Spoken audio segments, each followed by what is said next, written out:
that is nearly a very good note to end on before we open it up to questions. But the final thing I have for you is, in this book, it is full of sayings and mottos. And if you could, I've got to go and give a talk to some sixth form students in a couple of weeks. Okay. What's the Alastair Campbell motto, the standout motto in that book that I should relay to them? If you had to pick one.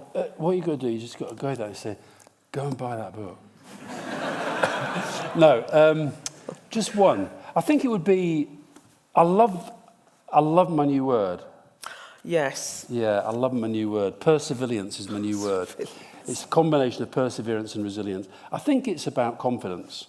It's about, particularly somebody like you, like you're from a, you didn't go to one of the posh schools and all that stuff. It's saying to young kids that they can do stuff. Yeah. I quote in the book, it's amazing actually, because when the 1997 campaign, hand on heart, I was pretty vile about John Major. I did some really rough stuff. And I've come to respect him a lot. And I've written a chapter about... he comes out well in this book. He might have come out badly in 97. Yeah, but, but there's a guy who was from a working class background in Brixton. He became Prime Minister and leader of the Conservative Party. And that's back then. So I think what we do in our country, as you know, I'm slightly obsessed with private education. The top schools, the kids that go into them, they've got a lot of benefits and advantages already, and then they're taught confidence, they're taught self-confidence. Even now, if I were Liz Truss, if I were Boris Johnson, I couldn't show my face in public. I literally couldn't show my face in public. He will go anywhere at the moment around the world and get £250,000 to tell a few stories about how brilliant he was as Prime Minister. Right? I couldn't do that. So they've taught that confidence. Now, I just think, so you should be saying to these kids, perseverance. Confident, you can do it. You've got to decide what you had want to do. You had it the other way around, perseverance. What was the other? Yeah, it didn't work. It didn't work. It doesn't work. Resilience. Perseverance is better. Perseverance, much better. It's a great word. It's a great word. I can't believe someone didn't invent it already. Well, I want it in the dictionary. If there are any dictionary people out, I want that in the dictionary. Yeah. Perseverance. We could try and get it. Maybe if you sell enough copies, that's get the thing. school motto to be perseverant. Perseverance. Well, Alastair Campbell, thank you. And I'm very glad I persevered in reading all of this, because it was excellent. Sorry, persevered sounds like you didn't enjoy it. Well, I've got a lot of perseverance, so I just cracked on. Thank you very much. Fascinating, thank you.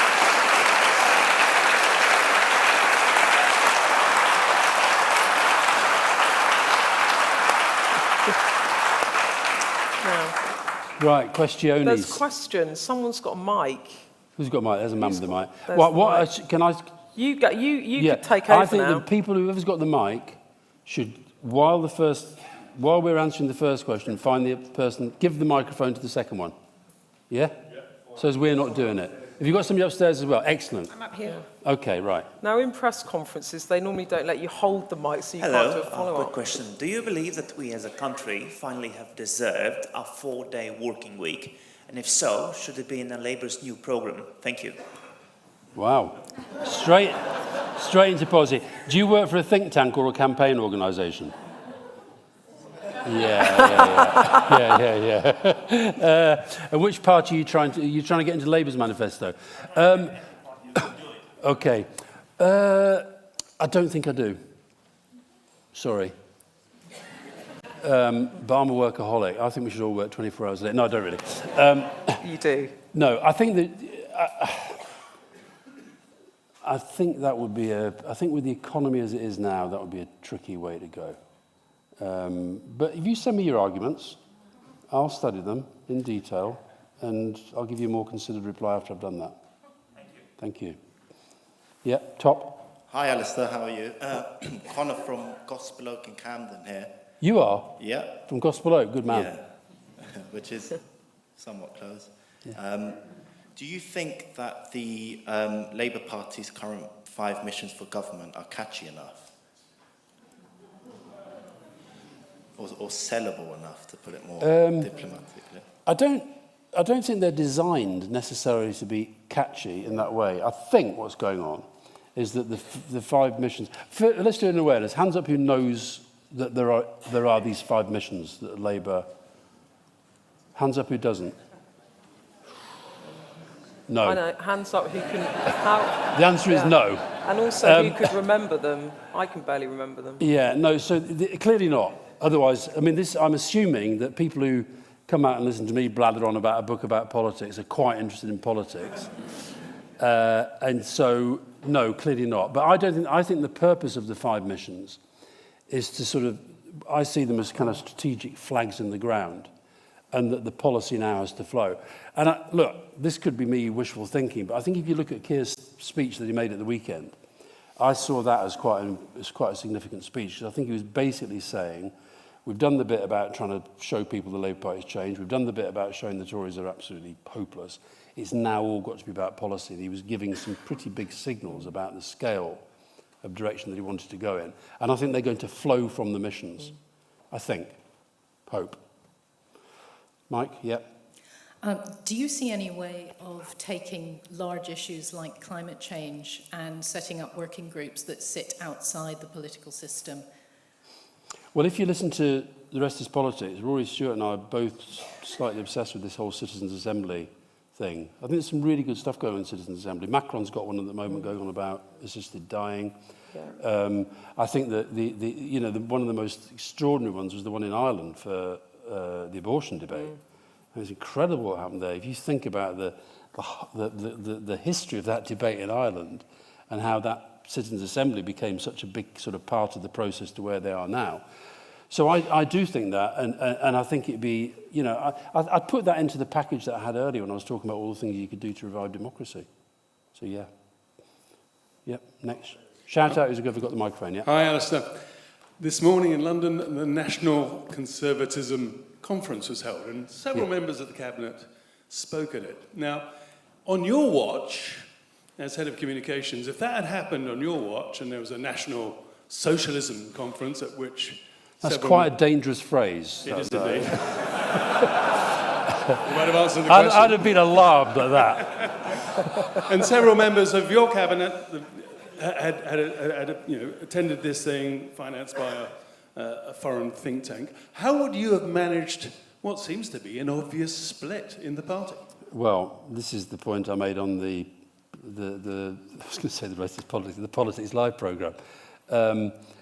I don't quite know, but I don't think we'd have allowed it to happen. That's what I mean. I mean, Suella Braverman is not there as a member of the government. She's there as the leader of one of the factions. And I've got to tell you, though, it was really... There's a guy who was sending me all the clips from the one at the weekend down in, was it Bournemouth or Brighton, the Boris Johnson sort of fan club. And these people who are all getting interviewed on GB News every 5 minutes, right? When you looked at their speeches, you know the thing in the corner, it tells you how many people are tuned in? The highest was 66. And it was for Priti Patel, right? Nadine Dorry's got 62, I think it was. So I don't know whether they had more at this thing today. But I do think, the other thing, to go back to your profession, if you think about the way that these guys get such a platform, and this GB News thing, I mean, it's a bit of a joke on one level, but Fox was a bit of a joke at one point. And you're talking here about foreigners with loads of money, loads and loads and loads of money. They don't care about the losses. They don't care how many viewers they get. It's all about trying to completely reshape the debate. So that's not an answer to your question. I would have, it wouldn't have happened. Wouldn't have happened. There's no way that a cabinet minister would have set up a new organisation without us being involved in that. Yep. If you found yourself in Rishi Sunak's very expensive shoes, yeah. Would you, at what point do you call a general election if you have no democratic mandate? You're the second Tory to come in without a democratic mandate at the ballot box. When do you go for it? Do you push it to the very end, or do you go earlier? What would you do? I think you'll go long. I think you'll go long because I think it's hard to work out. I think it feels to me he's a little bit like John Major was in 1997, that he's hoping things will improve. He's hoping things will get better. And he has got this narrative going. I don't buy it, but I can see that a lot of people are buying it, that he's more serious, he's focused, he does the work, and that's all fine. But I remember Bill Clinton once saying that, this is Tony once. I was actually thinking of quitting, and Tony said, "Look, why don't you go?" And Clinton was in town. Why don't you go and talk to him and see what he says? And because Clinton's a sort of genius at politics and stuff, and we had a very, very frank conversation. And I remember he said about Tony. He said, "The thing about Tony, you know, sometimes he says, I sometimes think he feels that he ought to be given a blue ribbon for the job." He said, "The job is the blue ribbon, right?" And I think with Sunak, we're being asked to sort of applaud him because he's sort of doing the basics. Oh, wow, he reads the papers before a meeting. That's incredible.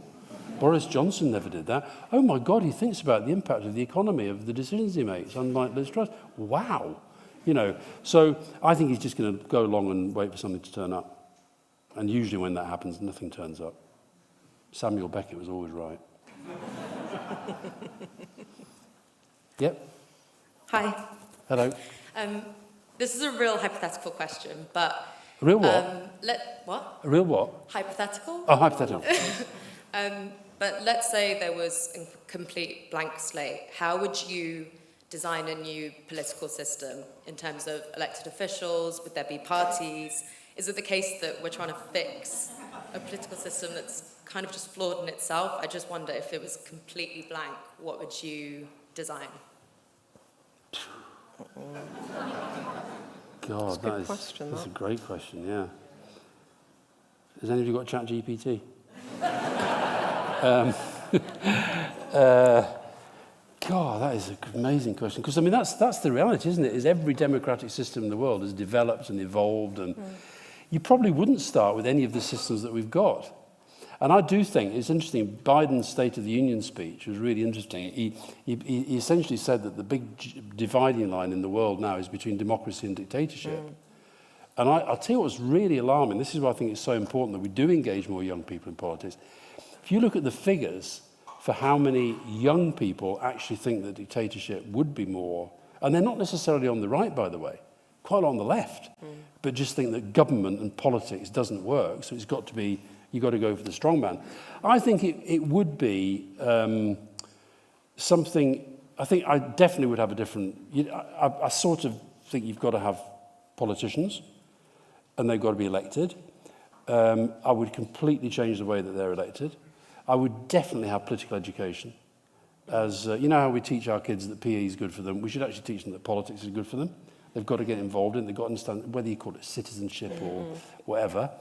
And then I think I probably would try to persuade the public to understand that politics are just them, representing them. So I try to do so. I don't know what you do, how you do it, but to try to repair that sense of trying to get politicians on the level of kind of, you know, actually even doctors and teachers get slagged off the whole time now, but, you know, certainly when I was growing up, there were certain professions that you respected. I think you're only going to get good people going into politics if we all of us kind of elevate our sense of what we think of politicians, stop seeing them in such a negative light. And then I think I wouldn't have the House of Lords. I'd have a kind of second chamber that is of the nations, of the regions, and probably a bit elected and a bit not elected. And but I'm going to go away tonight and really think about that question. Yeah, good one. Next. Yep. Is it all right if I ask Beth a question? Yeah, Beth. Maybe. Yeah, no, of course it is. Where do you buy lipstick? That is... I've got a great story about Beth's lipstick. I can tell it. Do you want to tell it now? Shall I tell it? Okay, your question first. Yeah, let's do the... Do you agree with the statement that there's a right-wing media in this country? I do agree with the statement that there clearly is a right-wing media that naturally will back the Conservatives going into an election. But Alastair is an example of a politician that worked very, very hard to get those naturally Conservative backers to go with New Labour, right? And that was difficult. I mean, wasn't it the prawn cocktail offensive? No, that was business. Okay, that was the business one. But the point is that I think the Murdoch strategy was defined as Hayman Island. But you felt like you had to get sort of elements of the press on side in order to... but precisely because they are so right-wing. And my worries about the press has always been actually less that their influence, is their influence on the broader political landscape. You know, the arguments come from the right. classic example. The woman that I was on the Newsnight with, right? They've got no councillors. She's the Reform Party. They've got no councillors. Nigel Farage was on Question Time, was it 21 times? Caroline Lucas, 1 or 2, you know? There's just a natural platform. And I think it's because the BBC in particular are terrified of being attacked by the papers for being left-wing, which they're not. I mean, I do think that it has, in my experience, since I've been a journalist for a long time, and I was a print journalist, and I worked at the FT and then the Times before I went to broadcast, it's definitely got more polarised. It has definitely got more polarised, I would say, in the last decade. And I think that newspapers, as their readership falls, and they have to go a bit more into identity, that they have become more campaigning, be that for whichever base it is, be it for a more left-leaning audience or a more right-wing-leaning audience. But I think they've just got desperate. So I do think that has become more prevalent, hasn't it? That they're much more campaigning. For sure. I mean, look, I worked on the Mirror when we were a campaigning newspaper, but I'll give you, right, I had an editor called Richard Stott, and when I was a political correspondent, Nigel Lawson was the Chancellor, and I wrote a Sunday for Monday story speculating about what might be in the budget. This MP thinks this minister thinks that, blah, blah, blah, blah. Richard Stott called me in and he said, have you seen the budget?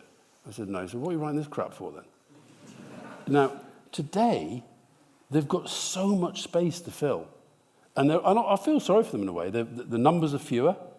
When I was on the Daily Mirror, we had 2 people whose sole job was to sit in the press gallery and cover debates. That was all they did. Right. Now, nobody does it. Apart from the sketch writers, so they just tell a few jokes about the politicians. So I think it's harder. They have to blog, they have to post, they have to tweet, they have to Facebook, they have to TikTok, they do all this different stuff.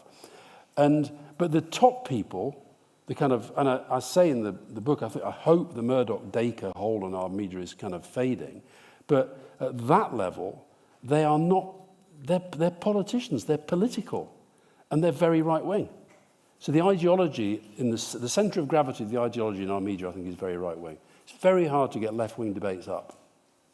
Shall I tell my lipstick story? Yes. Yeah.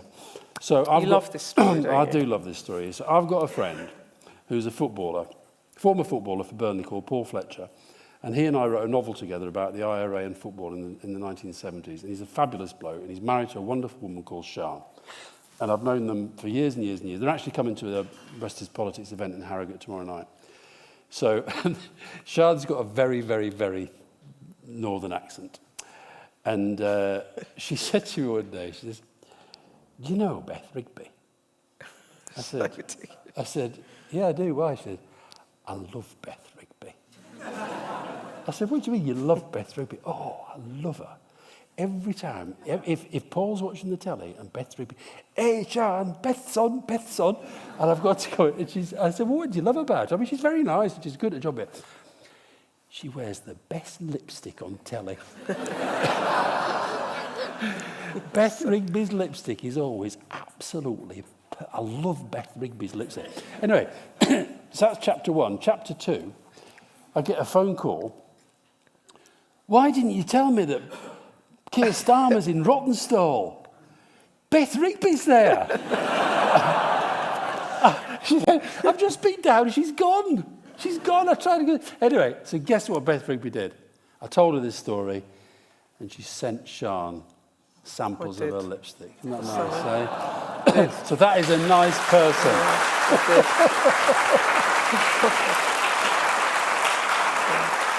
I've got a new shade now of red. What's So it called, this one? this is called Velvet something, so I've got to send her a new one. Yeah. Well, she'll love you for it. I will. And with that... Oh, God. Oh, no, we can't just shut like that. Oh. Final question, surely. Yeah, that one. Yeah. Shout out. Anybody. Quick. Who's first? Truth to power. Speaking... sorry. Always got a speech. Thank you. Having worked as a diplomat in Delhi, Moscow and Jakarta, I think young people have a key role to play in democracy. What do you think about the idea of meeting a group of sixth formers if each one of them was leading voter registration efforts in their school located in a key swing seat? And can I give you my letter about this? Yeah, definitely. Very good idea. I'm totally up for that. Totally up for that. The number of... I shouldn't say this because it's going to make it worse. The number of schools that have been in touch since this book came out is unbelievable. I think there's such a desire. I thought you were going to say this thing, by the way. The Foreign Office do this thing where they get people from schools to represent every country in the world and have these diplomatic things, which are really quite interesting. But yeah, I'll be up for that, yeah. Have we got to go? Nicole, we've been told to shut up. We do have to go because we have a book signing after this Oh, event. yeah, you've got to go and sign. Okay. Yeah, well, I'm just going to do as I'm told. Let's all give a huge round of applause to Beth, Rigby and Alastair Campbell. Thank you, that was fun. Right, we leave now. We leave now, yeah. Take